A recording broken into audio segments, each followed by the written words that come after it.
ગુજરાતી ટીવીની સાથે એસોસિએટ થઈ તમારા બધાના ઇન્ટરવ્યૂ તમારો ઇન્ડિવિજ્યુઅલ પેજ સાથે તમારું વર્ક એની ઉપર મૂકશો આપણે. 6 આવતા હોય, રિલે રેસ હોય, તો હર્ડલ્સ તમારું દૂર કેમ કરવું, તમને કેમ સપોર્ટ કરવો, તમારું કામ આગળ કેમ વધારવું, એ માટે મારી થીમ હતી. કેમ કે જે હું તો પહેલેથી એટલું કહું કે જે કામ કરવા તમે જવાબદારી તમારી માથે તમે પોતે જવાબદારી સ્વીકારી છે. કોઈ પણ કામ હોય, એક સફાઈ કામદાર બેન કેમ નથી હોતા, જોઈ ધારે અને કોઈ પણ વડીલ સ્થાને કેમ નથી ઉચ્ચ હોદ્દા ઉપર બેઠા, પણ મારી જવાબદારી છે, મેં જવાબદારી સ્વીકારી છે, મેં કામ કર્યું, મેં ખૂબ કામ કર્યું, પણ તમે જવાબદારી સ્વીકારી છે, કામ કરવાની જવાબદારી સ્વીકારી છે, તો પછી ક્યારે આપણે એવું બોલવાનું આવતું નથી કે મેં બહુ કામ કર્યું. કામ કરવા માટે તો તમે જવાબદારી સ્વીકારેલી છે.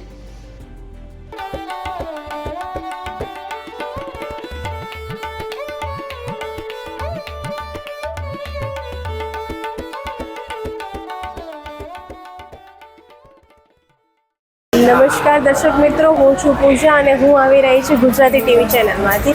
અને આજે આપણે આકૃતિ આર્ટ્સ ગ્રુપ સાથે જોડાના છીએ. અહીંયા અઢળક એમની પેઇન્ટિંગ છે અને પેઇન્ટિંગ બનાવવાવાળા આર્ટિસ્ટ પણ આપણી સાથે જોડાના છે. તો ચલો આપણે એમના વિશે જાણીએ. હેલો મેમ, કેમ છો? બસ ગુડ, થેન્ક યુ. તમારું નામ આપી દો, તમારી પેઇન્ટિંગ વિશે અમને જણાવીએ. ઓકે, મારું નામ કવિતા છે એન્ડ આ મારી પેઇન્ટિંગ છે. એઝ તમને ખબર છે કે આજનું જે ટૉપિક છે એ સમુદ્ર મંથન છે. તો સમુદ્ર મંથન વિશે અમે બધાને થીમ આપેલી છે.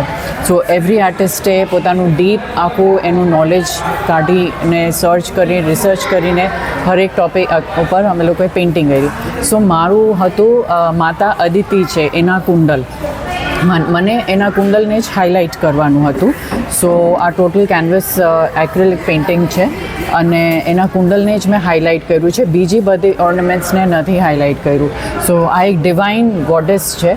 સો આઈ એમ વેરી થેન્કફુલ ટુ આકૃતિ ગ્રુપ પહેલાં તો કે હું જયદીપભાઈના કોન્ટેક્ટમાં આવી ને એને બધાને થીમ આપી અને I have put on my best efforts કે એની કુંડલ ઉપર જ એના વધારે હાઇલાઇટ થાય છે, મને થીમ આપેલી છે.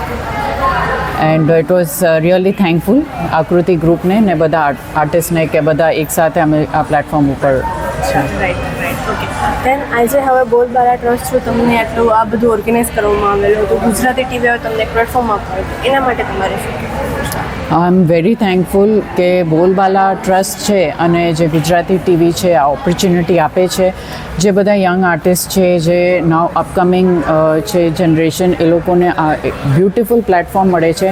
જે એ લોકોનું ટેલેન્ટ, જે અમુક યર્સ પહેલાં આટલું એ લોકોને કોન્ફિડન્સ નહોતું, કેવી રીતે એ લોકોનું ટેલેન્ટ શોકેસ થાય, તો ધીસ ઇઝ એન એક્સલન્ટ એક એ લોકોનું છે કે આપ્યું છે એ લોકોએ પ્લેટફોર્મ અને આટલું સારું support without any cost. So this is a really kudos to Gujarati TV and to Bolbala and my best wishes with each and every person over here. Thank you so much. Thank you, ma'am.